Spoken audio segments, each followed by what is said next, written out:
because he'll simultaneously just be playing dominoes with Seth and then also like helping characters go on this really important spiritual journey.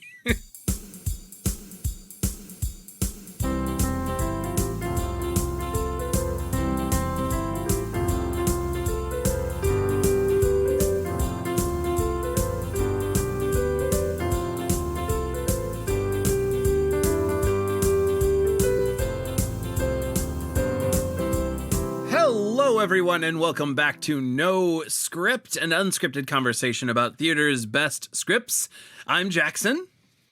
I'm Jacob. Welcome back. We're really excited to have you here for another conversation about another great script. We are excited today because we are talking about one of the American greats, like capital G greats even. I think anybody could reasonably make a case for that. You've already seen the episode title, so you already know that we are here today with Mr. August Wilson, truly a American theater royalty. Yeah, for sure. Super grateful to have the chance to talk about his play today. We've talked about August Wilson before on the show. We've talked about Fences and Piano Lesson on the show, and really grateful to kind of be returning to another one of his pieces today. Today we're talking about Joe Turner's Come and Gone. All of these plays, I'm stealing a little bit from my context, but all of these plays are kind of in a similar conversation around his Pittsburgh cycle of plays. So excited to kind of continue to get to talk about his body of work, and certainly the body of work around the Pittsburgh cycle.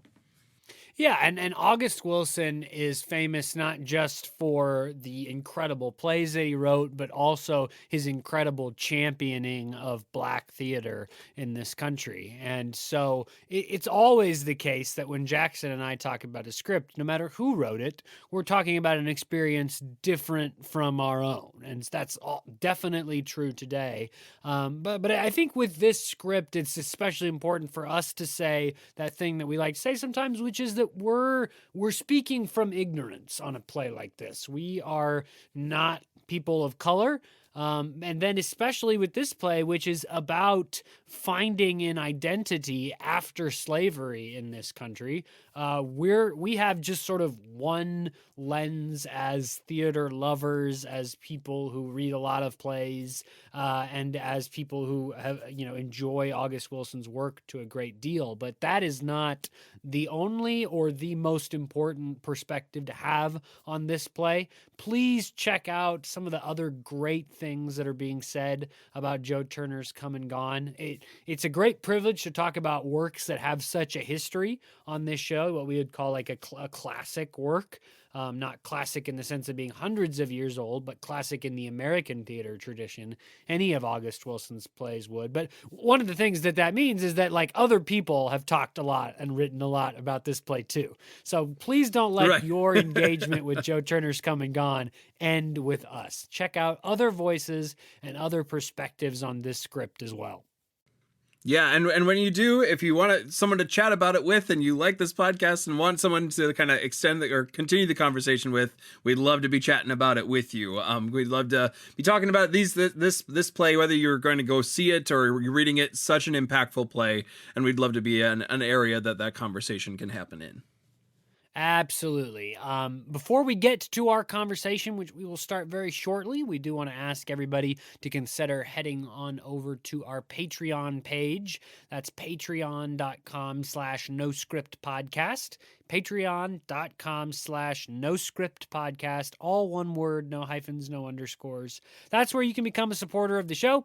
There are several different monthly tier options for you to choose from. The lowest tier is just $1 a month, and even at that level, that is hugely helpful and beneficial to us. It makes running this podcast possible in a very real way. We love to do it. We've talked already this season about scripts that are very new, scripts that are highly symbolic, scripts that are realistic, musicals, and then this a real sort of seminal American piece of dramatic literature.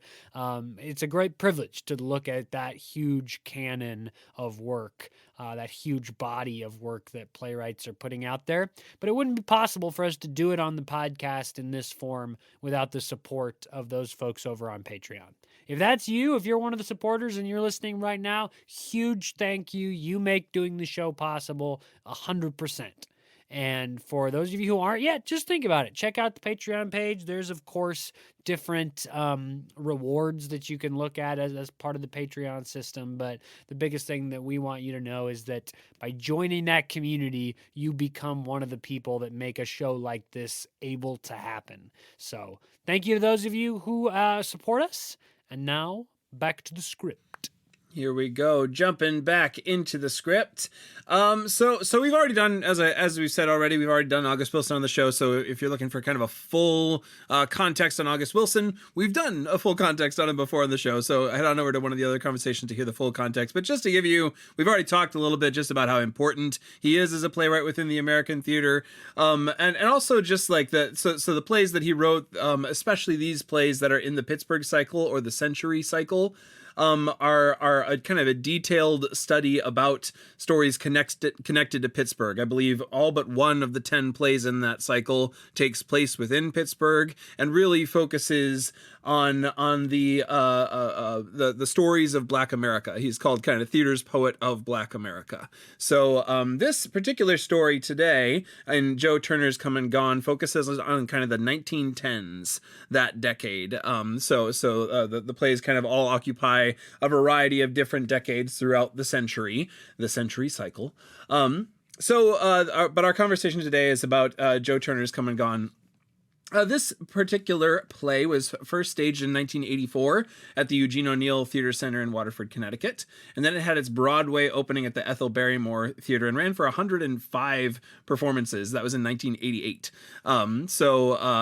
That production was nominated for lots of Tony Awards, lots of various like Drama Desk Awards and things like that. I believe it won 2 of those awards at the time of that original production. I'm just checking again to be sure that I have that right. Yeah, Tony Award for Best Lighting Design, Tony Award for Best Featured Actress in a Play, and then it won the New York Drama Desk Circle Award for Best Play at that original 1988 production. It had a revival in 2009, which I was going to say, in recent memory, this play has been on Broadway, but I don't know that over 10 years ago counts as in recent memory anymore. Yeah. But that production was also nominated for just a slew of Tony Awards. It also won 2 Tony Awards for Best Featured Actor in a Play and Best Lighting Design in a Play, but also had a number of other Tony Awards that it was nominated for. This play continues to be produced, and interestingly, the whole cycle of the Pittsburgh plays have been produced. I think the Goodman was the first theater to kind of do them all within a season. So continues to be produced and continues to kind of open up the conversation into this particular moment in the kind of Pittsburgh cycle of plays. Also, just a note for a little bit of context about the play's title, the Joe Turner's Come and Gone. The song about Joe Turner is a pretty prevalent a song in the play, so Jacob will probably refer to that a little bit in the synopsis. It serves a pretty pivotal moment in the play, but also just the title of Joe Turner is this kind of like almost pseudo-mythological individual that talks about a very real problem that was happening in the 1900s of like the kind of early 1900s. This character of Joe Turner is this person who goes out and finds Black Americans who are kind of still reeling from the reality of slavery in America and like hunts them down and puts them back into this sort of like indentured servitude labor. A lot of times this sort of mythological character is kind of structured around bringing people back into slavery. So Joe Turner's Come and Gone is this illegally, because illegally. It's notable. I mean, slavery is now illegal in the country, and so Joe Turner is this figure that illegally enslaves African American people again. Yeah, a lot of connections to kind of like the penal system as well, like finding people and arresting them and forcing them into this sort of indentured servitude. So that's where some of the title of this play comes from. The mythological character or pseudo mythological character isn't directly introduced in the play, but the song is, and so that's some of the context for the title of the play as well. Yeah, in terms of the sort of general synopsis of this play, this is one of the most ensemble-driven works in this August Wilson collection. It does not have, in the same way that some of the other plays do, a real driving protagonist.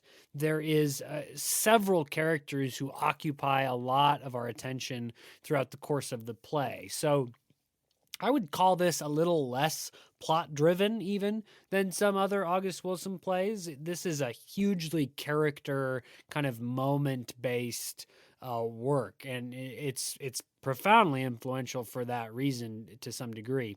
The characters are all living together by and large. There's a few visitors, but by and large, most of the characters are living together in a boarding house. This is a boarding house in that particular neighborhood in Pittsburgh, which August Wilson has set most of these plays, and the neighborhood around which the Black community has gathered for a century, which is one of August Wilson's kind of central investigations across the plays.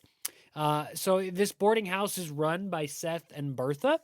The boarding house was owned by Seth's father, who was a free Northern African-American man, and passed down to him. And now he runs it with Bertha. He also works, in the evenings, basically fashioning different kind of trade items. He's a craftsman. He's making dustpans at one point in the show, coffee pots, things like that, buckets. And he discusses wanting to turn that into kind of a fully fledged business owned and operated by a Black man, something that he makes himself. Again, his boarding house he inherited, and is trying to get a loan to do that, but everyone wants to basically force him to take a second mortgage out on the boarding house in order to, act as collateral against the loan, which he doesn't want to do. Other people in the boarding house are Bynum, who is someone who's been there, I believe, of the current tenants. He's the longest tenured. He is someone that binds people, is sort of the way that he describes himself. He has a sort of spiritualism that is different than some of the other characters in the play. In the very early part of the play, he is out performing some sort of ceremonial ritual with pigeons, which is distressing to some of the other characters in the boarding house. In the boarding house is also a young man named Jeremy. Jeremy is just kind of a day laborer who is also a fairly adept guitarist. And so he is out working, I think he's building a road or some such that they say during the course of the play. And then at nights is going to play his guitar in bars and in competitions. And then arrives to this group Harold Loomis and his daughter Zonia. And this is very much so in a very almost classically structured way, the inciting incident of the play is the arrival of the new people at the boarding house. This is a stranger comes to town story to a lot of degree. And Harold and his daughter are looking for Harold's wife, her mother. And they have been for a long time, and that those travels have taken them all over. And they have heard that his wife, her mother, Martha, is here in Pittsburgh, and they have come to find her, and they're going to stay at the boarding house until they do. They are very cagey about their background, where they have come from, and too many details. He does say that he was a deacon at the church at one point. His daughter reveals in a way that maybe insinuates that we weren't supposed to know this, that Joe Turner did him wrong at some point in the past, and that is what caused her mother, his wife, to leave. Now, of course, Jackson's already given you some info on Joe Turner, so you may already know what that might mean for him and his life, but it is sort of a mystery to the other characters in the play at some point. Other people come and go. There's a neighbor boy named Reuben who has mostly scenes with Jonia the daughter. There are two women characters who come into the house besides Bertha, who lives and operates the house. Those are Maddie, who is at the beginning of the play. She comes to Bynum to sort of she wants her to bind this man who she's fallen in love with and who has sort of left her. And Bynum, in his I find it to be an incredibly compelling scene, sort of turns her intentions around from we're going to basically cast a love spell on this guy to you don't need him, girl. You can move on in your life without him. And I love that scene. It might be my favorite scene in the play is the scene between Bynum and Maddie. Maddie, after turning her attention away from this person who's left her behind, immediately starts dating Jeremy. They go to these concerts at night where he's playing guitar, and eventually he asks her to move into the boarding house with him. Almost immediately after he asks her to move into the boarding house with him comes a sort of love at first sight character for him named Molly, who has missed her bus and is going to stay at the boarding house until the bus arrives the next week. And the stage directions are like he immediately, I'll pull up the exact language later, but he just like immediately falls for her after asking permission for Maddie to move in. And that causes quite a bit of comedy later on. So that's the general characters besides the people finder himself. Rutherford Selig, who is a white man who comes into the home. He's peddling goods sort of up and down the river. And as he does that, he is finding people for people. Now, the trick to his finding people is that he also knows where they are because he took them there.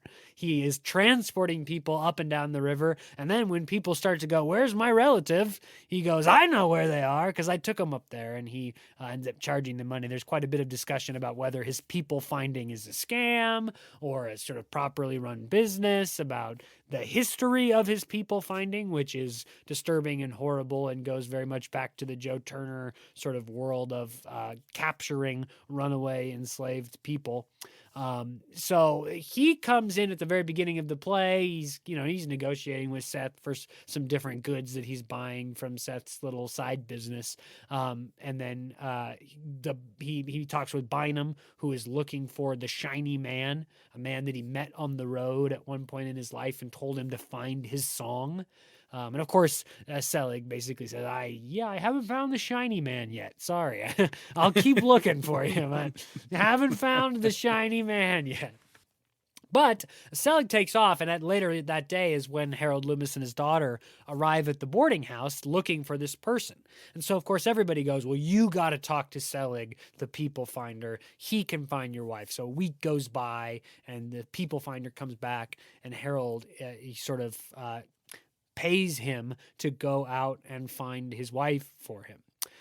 Some of the other just sort of items of development at the beginning of the play, Jeremy has been arrested. I think it's very interesting, Jackson, that you made the connection already between the Joe Turner, illegally enslaving people and the penal system in this country at that time. That connection is very much made by August Wilson with Jeremy's encounters with the law. And then later, Jeremy, he's forced to quit his job because people come around trying to get him to pay to keep his job. Very much the early economic and penal systems for Black Americans were a direct descendant of the slavery system. So Jeremy is coming back from jail. I've already described how he meets Maddie and eventually invites her to move in. Harold and Zonia arrive. Then a week goes by and Loomis shows up again. The people finder Selig shows up again. Loomis tries to get him to go find his wife for her. This is when Martha and Molly show up. All of that really is the setup for one of the major, probably more memorable scenes of the play, which is the Juba, an incredible song and dance moment from the play where after dinner, after all these people have moved in, everybody I described except the people finder and the neighbor boy move into the house together all throughout the sort of early half of the play. And then they have dinner together on this Sunday night and they have this African song and dance moment. This is how Michael Billington, a reviewer for The Guardian, describes it. It's a hand-clapping, quasi-religious, ecstatic dance from which Loomis, this is starts to get some tension built. He's very much excluded from this, and out of this comes a vision that Loomis has that disrupts this whole party. And Bynum, being this sort of spiritualist, goes to him and walks with him through this vision. It's a hallucination of bones rising out of the water, his inability to stand, laying with the bones. And the act one ends with this moment, and Bynum's getting a sword, trying to convince him to get up and walk. And Loomis, like, my legs won't stand. I can't stand up, is where we end Act One. As we head into Act Two, Seth, who is this kind of no-nonsense owner of the boarding house, basically is talking with Bertha in the kitchen, where they spend a lot of the play talking about the running of the boarding house, and says he's kicking Loomis out. He doesn't like that kind of behavior around here. It's made him very uncomfortable. He wants him out of here. And then there is they have a couple of negotiations with the other people in the play. There's going to be too much for us to talk about, as there always is. But later in that evening, Bynum and Seth are playing cards, and they're singing about Joe Turner. They're singing this song that Jackson mentioned, and Harold Loomis sort of finally unpacks his history, which is that he and his wife Martha, who he's looking for many years ago, were married and had a daughter, Zonia. And just after that, he was kidnapped and illegally held in slavery for 7 years. And during that time, his wife left their daughter Zonia with her mother and went off into the north in search for some economic opportunity for them, not knowing what happened to Harold. So when he finally was able to escape that illegal slavery, he went looking for them, didn't find Martha, but found Zonia. Now they're on the road looking for her. There's all kinds of negotiations with the Maddie, Molly, Jeremy sort of situation of it all throughout the play. But finally, at the end of the play, Martha arrives. She arrives. Selig brings her. The people finder comes through, I guess, and brings Martha to the house.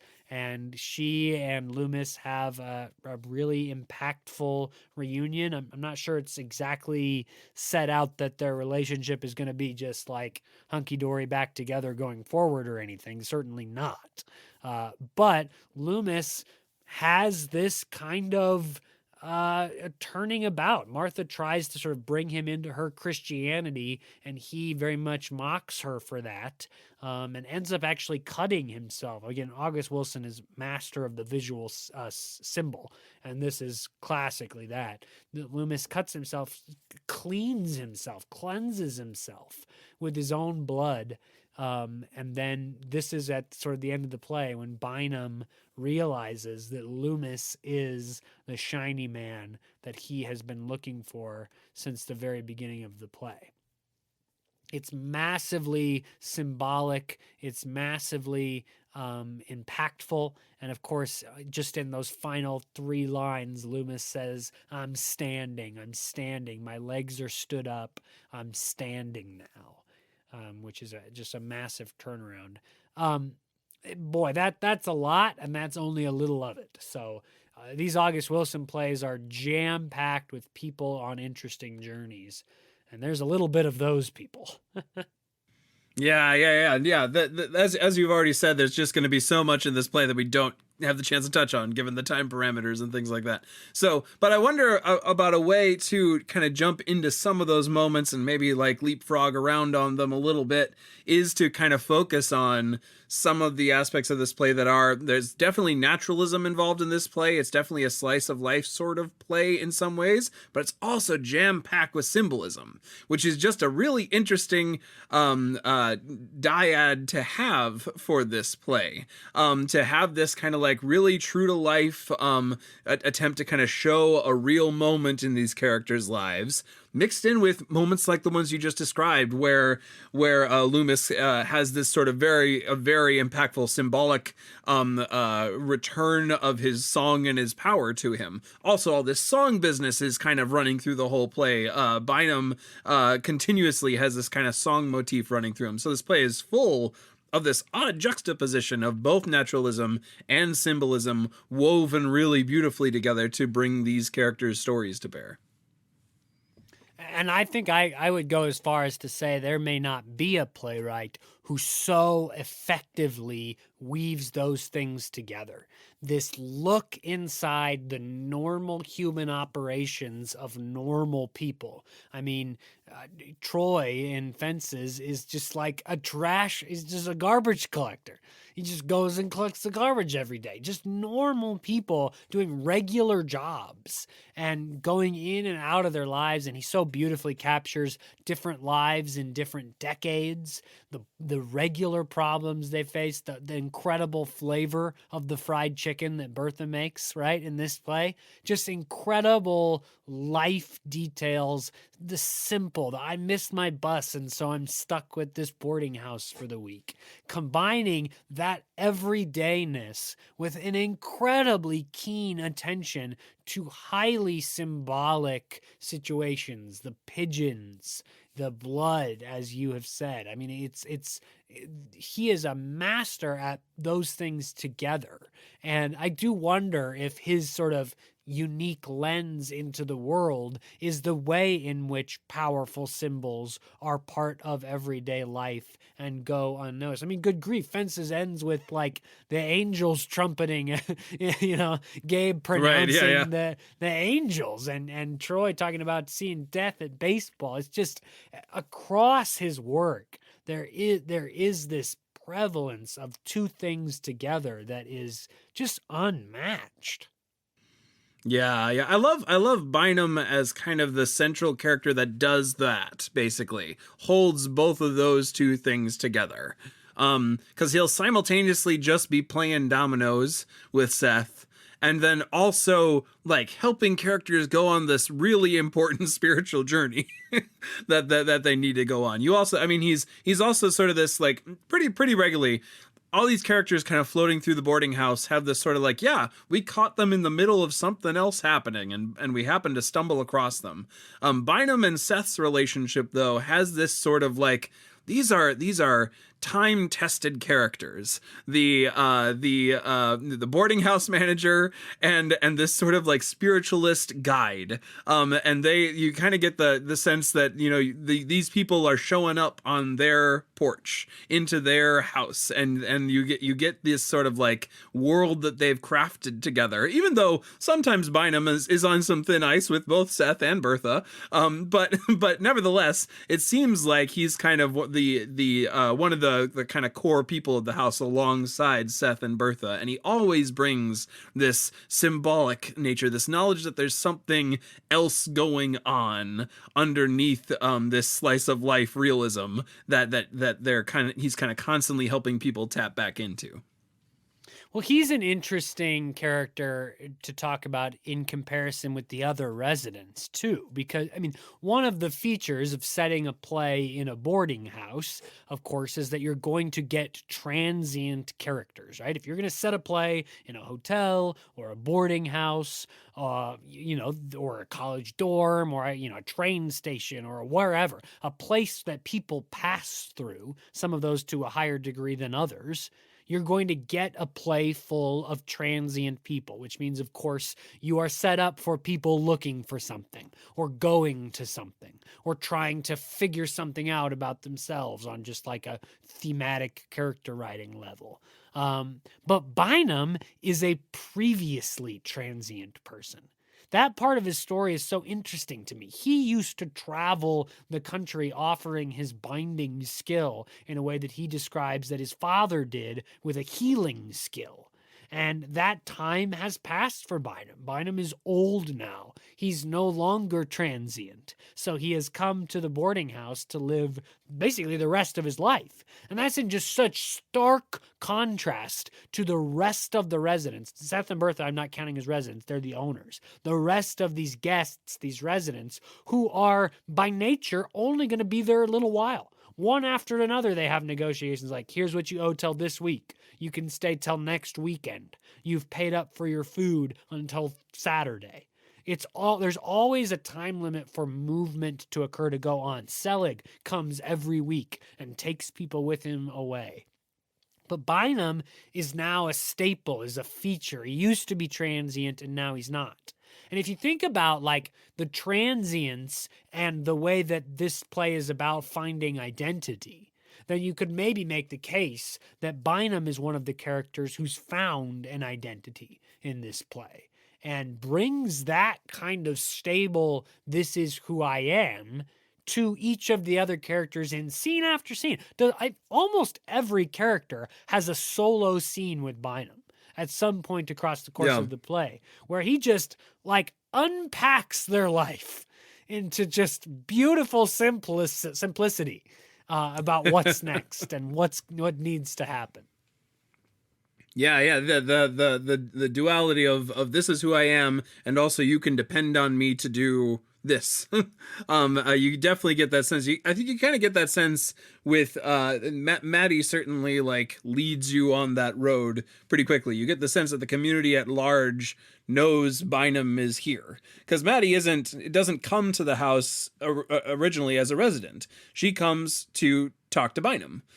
She eventually winds up as a resident as a result of her relationship with Jeremy, but she's there just to talk to Bynum, just to try to bring her lover back. So you have this kind of dependency around him, this sort of like I can trust you to some degree, which is interesting, I think, when held with Seth's sort of antagonism towards him. This kind of, mostly, I think, loving antagonism, but the start of the play is Seth just yelling at Bynum, who's out in the yard killing a pigeon and kind of doing some sort of ritual out there and stomping on his garden. And Seth has this open, almost comfortable antagonism with Bynum, that is interesting, held in tandem with the sort of like, almost spiritual directorliness and care that Bynum shows towards everyone else that he interacts with. Well, yeah, and of course, this is one of those places where the symbolic and the everyday are layered so beautifully by August Wilson, because who is Seth in a sort of symbolic, thematic sense? He is an African-American person in the years after slavery who is trying to establish a self-sufficient industry and is running up against racism and structural inequality in doing that, but, has this boarding house. So he is the sort of economic way forward, and Bynum is this, brings this sort of nomadicism, this spirituality, this way things used to be to this boarding house. And there's better people to comment on the sort of historical reality of this tension in the Black community in the years after slavery than me, I want to acknowledge. So I don't want to say too much more about it, other than it's a great place where this sort of begrudging friendship, this fondness, even through disagreement, is such a lovely character reality. At the same time, it's a deeply symbolic commentary about Black life in America. And then to watch the two of them interact with Loomis, the stranger who came to town. The two pretty dramatically different responses of the two of them to Loomis. You have Seth, kind of right from the beginning. Yeah, he rents him the room just fine, but pretty much right away, as soon as Loomis is off stage again, he says there's something about him that I don't like. There's something scary about him, something spooky about him. Seth thinks he knows who Martha is, that like he knows that she might be Martha Pentecost, who goes to church down the road, but he's like, I don't know that I'm going to tell her because he looks scary. Like, I don't know that I trust him to go and find Martha. And then you have Bynum, who kind of consistently shows up to Loomis in some pretty intense moments. You have the dance that Loomis crashes, where he kind of has this vision that he shares with the group, and everyone else is kind of in shock and alarm. Bynum is the one who runs up and helps him talk through that vision. You have the second act as well. Bynum is the one who slowly cajoles Loomis to a place where he's comfortable enough to tell his story to both Seth and Bynum. You have Bynum again at the end having the revelation of seeing him as the shining man. So over and over you have the two of them, and Seth continues throughout the play trying to push Loomis out the door. So it's interesting to see the two of their friendship, and then to see it kind of pushed into how they interact with Loomis, who kind of arrives on the scene and occupies quite a bit of gravity and draws both of them into some sort of relationship with him. Well, and I think that's probably true for all the rest of the characters too. The difference in Seth's interactions with them versus Bynum's interactions with them. But you pointed out one of the more interesting writing choices to me about this play, because there is a version of this play where there is a question, a mystery throughout. And the mystery is, where is Martha? What is going to happen? Where is she? Can he find her? Is she even here? This character from the past in the wind. And I mean, August Wilson does an incredible amount of work to make it clear that that is not the point of this play.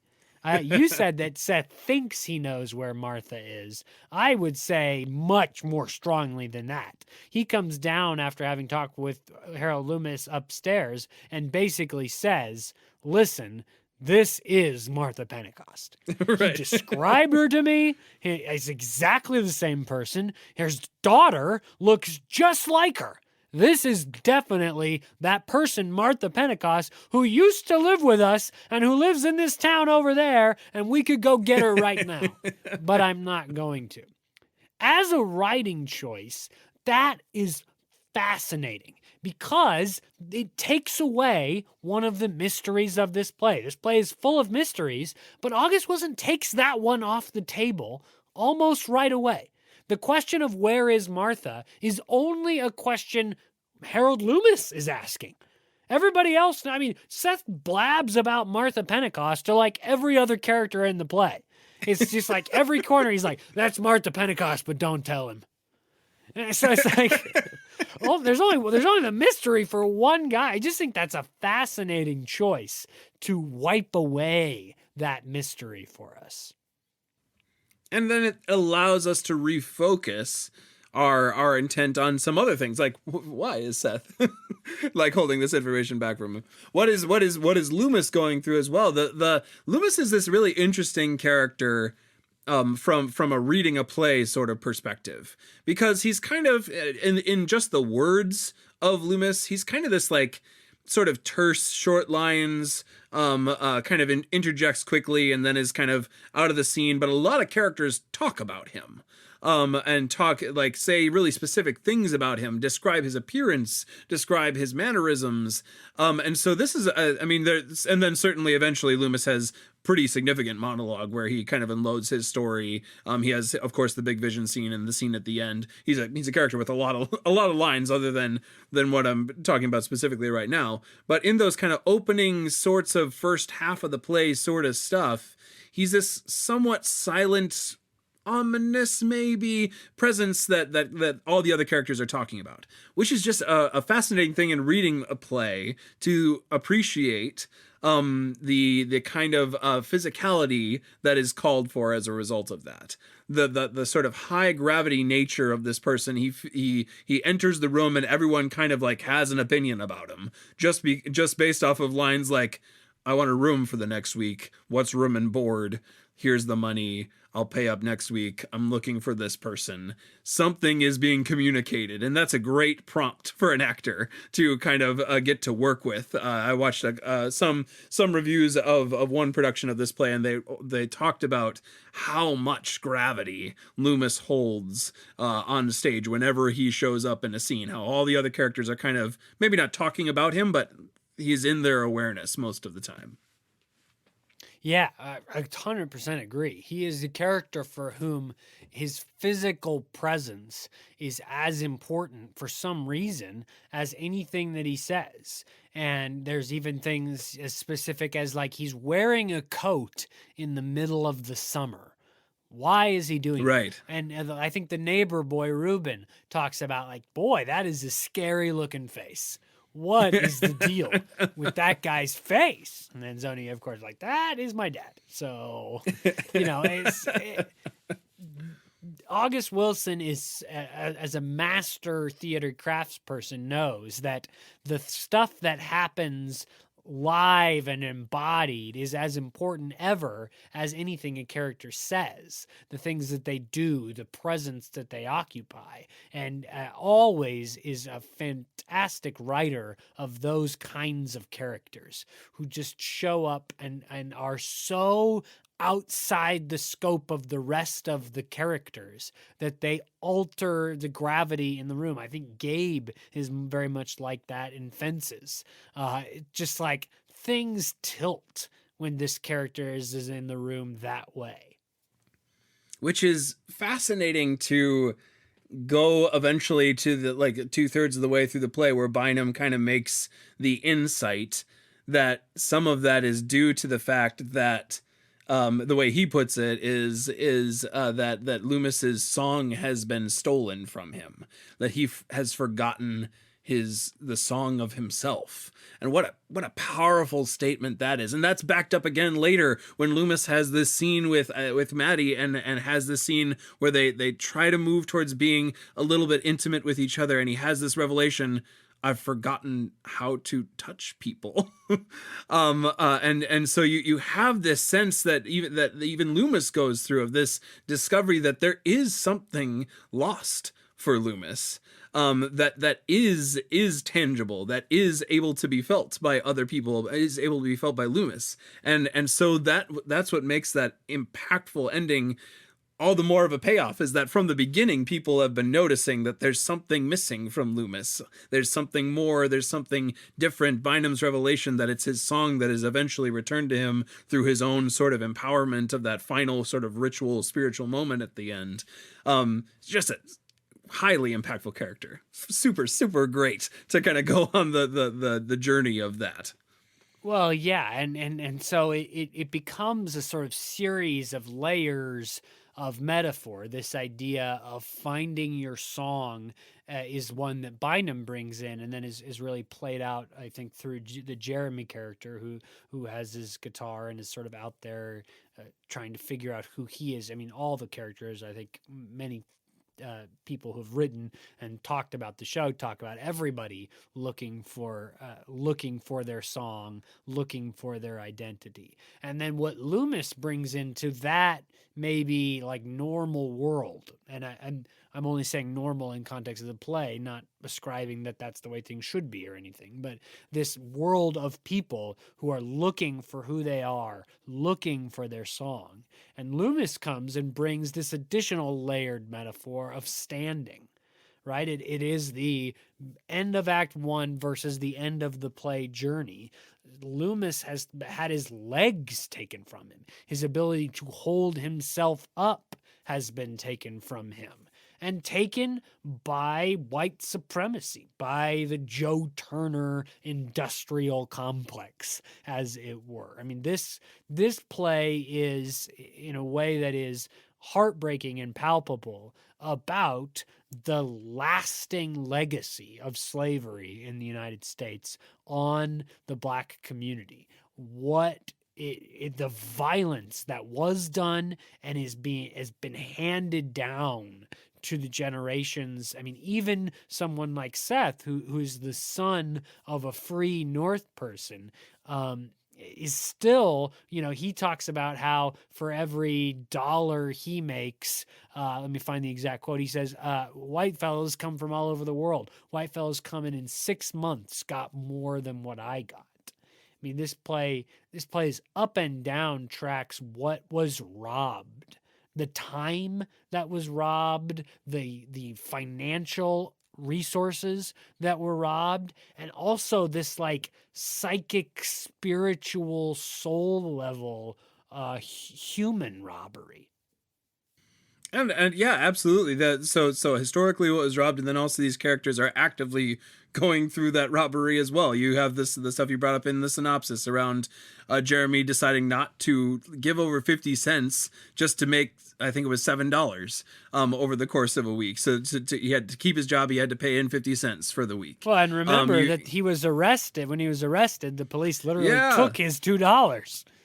Yeah, right after. Yeah, they asked if he had been paid, and he said yes, I got money, and they arrested him and took his money. You have a Seth's story of trying to start like a fully functioning business around his craftsmanship that is being blocked at every turn, and the threat of like, yeah, I could mortgage my house, but like, like that's gonna work. I own this now. Like the kind of danger, the scariness of having to remortgage and go into debt around the house again to try to make it work. You have all these characters kind of going through these moments. Jeremy just has a lot. Like he tries to play music around as well. He kind of tells a story about how he was cheated out of kind of winning this guitar competition that he was in. So you kind of over and over hear that echo again and again of how things are continuing to be stolen from these characters. Yeah, and then I mean that's what's so powerful about the end of the play. And to be honest, to me it's a little bit of an ungraspable power.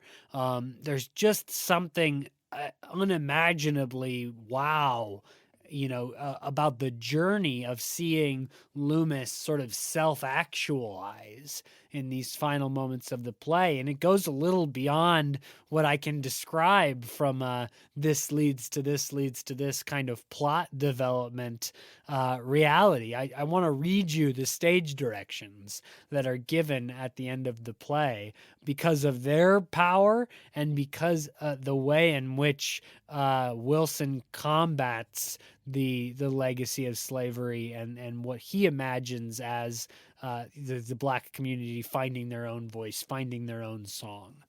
So he's in this back and forth with Martha about sort of faith, about whether the Christian faith is going to be the sort of thing that saves him from this pit he's found himself in.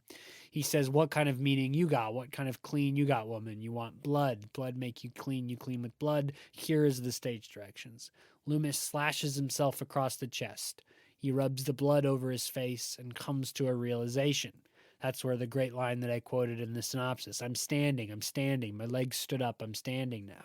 And then this, the stage direction, having found his song, the song of self-sufficiency, fully resurrected, cleansed and given breath, free from any encumbrance other than the workings of his own heart and the bonds of the flesh, having accepted the responsibility for his own presence in the world, he is free to soar above the environs that weighed and pushed his spirit into terrifying contractions.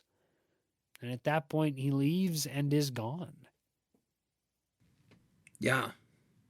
Such an the authority that he regains in that stage direction, which again, powerful prompt for an actor to get the chance to work with. It absolutely is the punctuation of this script. And it's one of those punctuations that is simultaneously so effective and so unexplainable. I have seen, just to be upfront about it, some criticisms of the end of this play for that sort of reason that I'm describing. It's sort of ungraspability. What decision is made? What choice changes? Why does it change? What's the relationship of the blood to that thing? And I don't exactly know why I disagree with that criticism, other than I find that ending incredibly powerful.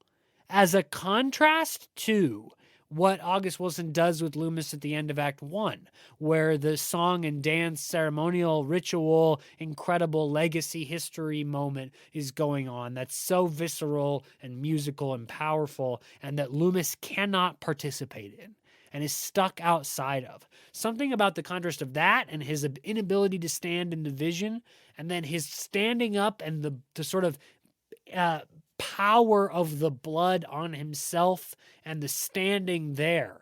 The contrast in those two moments is so visually emotionally, spiritually powerful to me that it kind of overwhelms the fact that I am not sure I can quite explain it.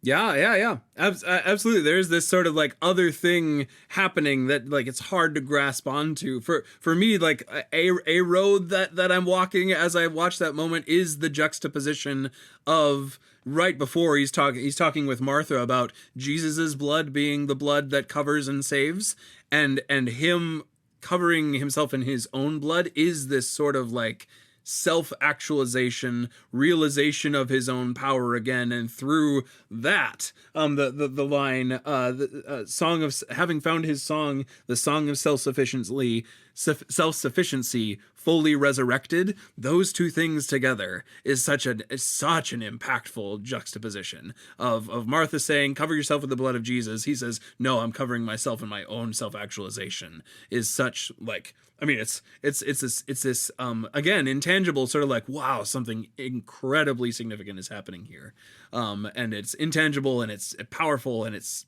awe-inspiring. I 100% agree, and I also think that's probably all the time we have. There's this play because of its ensemble power. It is impossible to cover all the things in one short hour. So we didn't even talk about things. Ruben. We didn't talk about poor Ruben at all. We hardly touched on Maddie and Molly.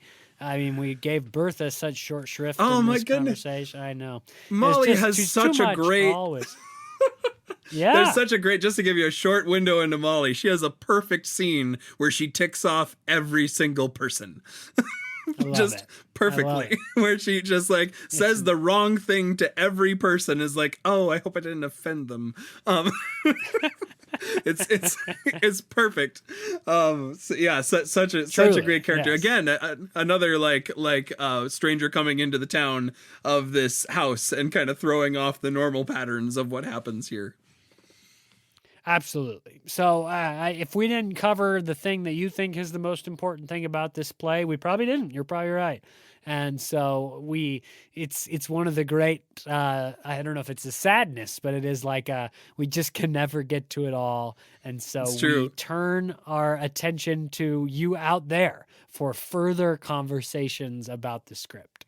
Yes, we would love the chance to chat with you more about Joe Turner's Come and Gone. You can find us on Facebook, Instagram, or Twitter at the username @NoScriptPodcast. We also have a Gmail, noscriptpodcast@gmail.com. Find us on any of those sites. We'd love to talk about this play with you. Denzel Washington is kind of quoted as saying he is kind of like caretaking a number of August Wilson's productions and trying to put them on screen. So there's a chance that someday, if this podcast persists, and that dream comes about, that this play would be turned into a movie, which would even like broaden the ability to see this script as well. So if you have the chance to see that movie someday, in a glorious someday, or the chance to go and see a production on stage, or be in a production, or just read this script for the wonderful script that it is, we would love to chat with you on any of those sites. You can find us over there.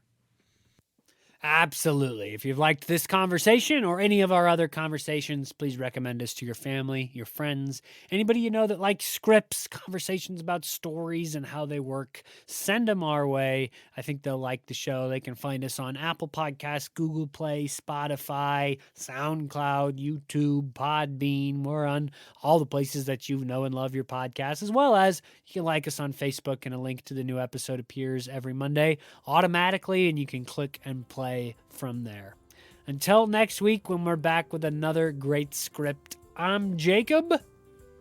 And I'm Jackson. Thanks for listening to No Script, the podcast.